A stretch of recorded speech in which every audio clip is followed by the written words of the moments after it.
So many people have the misconception that choosing a title track is as simple as saying, this song should have been a title track, when it's just not that simple.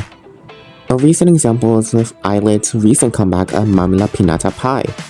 While people said they wish that one of the other songs could have been a title track instead, like Mamila Pinata Pie or Papa or Get Ready With Me, despite loving Mamila Pinata Pie as a song, I completely understand why.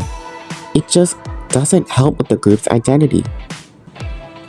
Most of the time, B-sides don't get chosen because they lack the character to progress, evolve, or solidify the group's identity, especially sonically.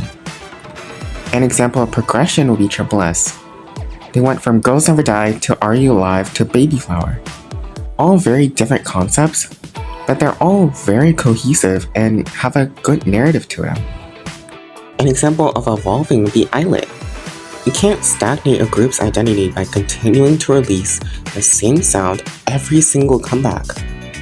It's why Do the Dance and Jellius felt refreshing for them, because they went for a sound that was different while still matching their concept. A coming-of-age dreamcore concept with a magical girl aesthetic. It's also why if Illit were to continue releasing songs like Magnetic or Lucky Girl Syndrome, that they wouldn't be able to evolve further than that. An example of solidifying will be nmixx.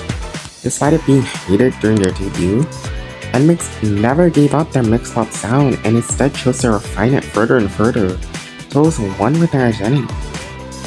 From OO and Dice to spinning on it in crescendo, they managed to blend the genre seamlessly until you didn't even realize they had changed up on you. Listen, whether you want to admit it or not, the companies are here to make money, and the song alone won't pay the bills if it's not catchy enough. It is why a song that is 2 minutes and 20 seconds is more likely to be stuck in your head if there's a simple repetitive hook and a simple structure than a 4-minute and 52-second ballad. It's why the average K-pop fan will remember Magnetic by Illit by heart, but not One of These Nights by Red Velvet. A K-pop title track needs to be catchy, memorable, and easy to learn.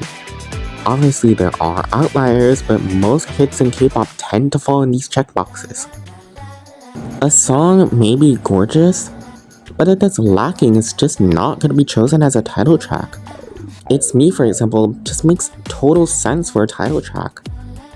It's really danceable, and the lyrics are really clever and witty. I also just really like the lyrics like Who's Your Bias, I'm Your Bias. It is just so tongue-in-cheek in a way that is perfect for Stan Twitter. Honestly, I just love how unapologetically loud the song is. And despite me wanting a bridge, the song doesn't need one. Mamila Pinata Pie, for example, could have done well on charts, but in this generation, it probably wouldn't have.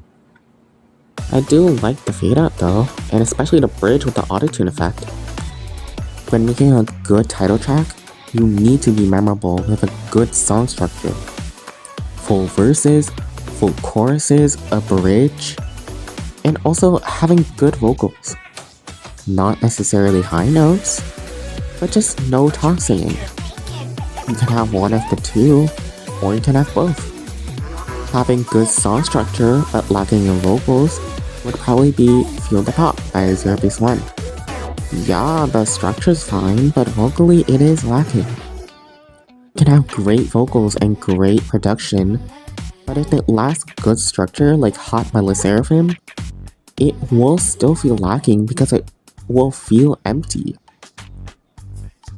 You can also just have both, like Blue Valentine by nmixx or Panorama by isoln. Obviously, there are times where the B-sides are better than the title track, like Iffy Iffy, Trust Exercise, Sweat, and Illusion. But most of the time, when you listen to a title track, even if it isn't your favorite, you can understand why they were chosen. And that's the main point of the video. Yeah, like it might be the worst song of the album, but sometimes it's the only song that truly represents the album well. Did I make this video just to defend some of my favorite title tracks and B-sides? Yeah, I admit it. And what's wrong with that?